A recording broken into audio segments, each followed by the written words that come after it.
Alhamdulillah. Di antara kelebihan ataupun peristiwa-peristiwa yang berlaku di bulan Muharram sangat-sangat banyak sebenarnya dilukiskan ataupun dinukilkan dalam kitab-kitab sirah.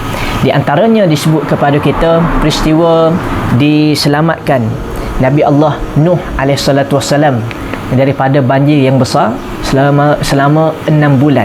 Disebutkan kepada kita begitu.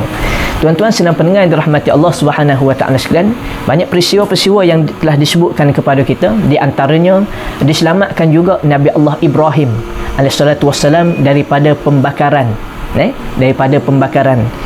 Raja Namrus.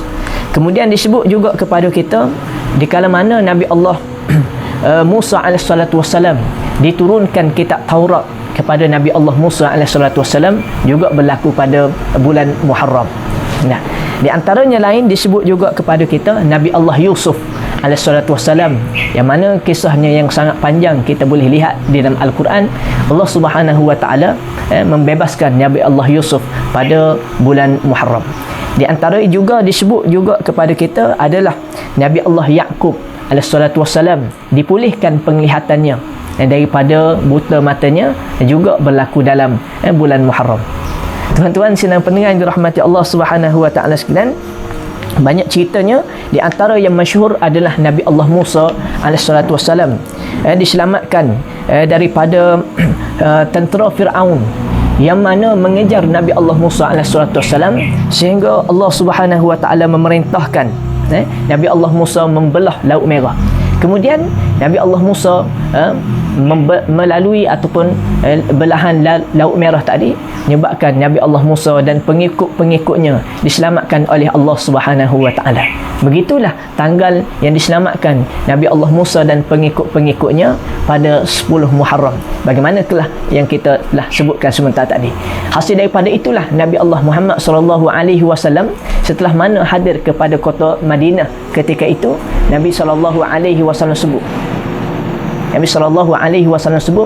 ana ahaqqu bi Musa, kami ataupun saya lebih berhak ke atas Nabi Allah Musa alaihissalatu wassalam.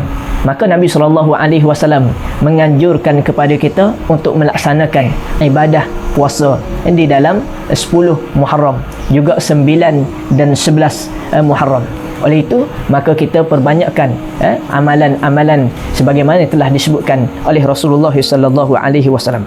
Tuan-tuan sedang pendengar yang dirahmati Allah Subhanahu wa taala sekalian, hijrah Rasulullah sallallahu alaihi wasallam bagaimana dinukilkan kepada kita, sekalipun tidak berlaku dalam bulan Muharram, maka Saidina Umar disebut pada kita menyusun kerana hijrah bermula pada Muharram. Bagaimana disebut kepada kita apakah makna hijrah di sebalik itu?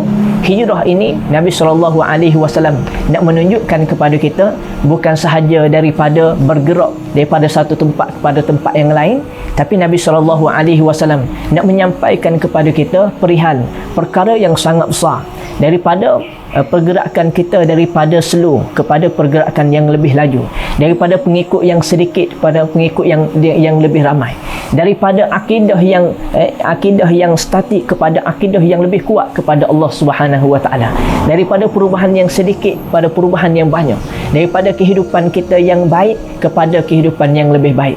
Maka hijrah itu perlu berubah daripada diri kita, daripada satu masa kepada masa yang lain. Tidak berpandukan ataupun kita nak lihat hijrah ni tidak daripada di sudut perjalanan sahaja memakan hari, bahkan disebut perkara yang lebih besar daripada itu adalah hijrah Nabi sallallahu alaihi wasallam demi mengangkat agama Allah Subhanahu wa taala di persada dunia, memastikan agama Allah Subhanahu wa taala diangkat di tempat yang sepatutnya. Maka beberapa peristiwa dan perkara penting itu maka kita ambillah iktibar, moga-moga kita bersama-sama dalam menjayakan misi hijrah Rasulullah sallallahu alaihi wasallam, memperkuatkan akidah kita secara bersama, insya-Allah.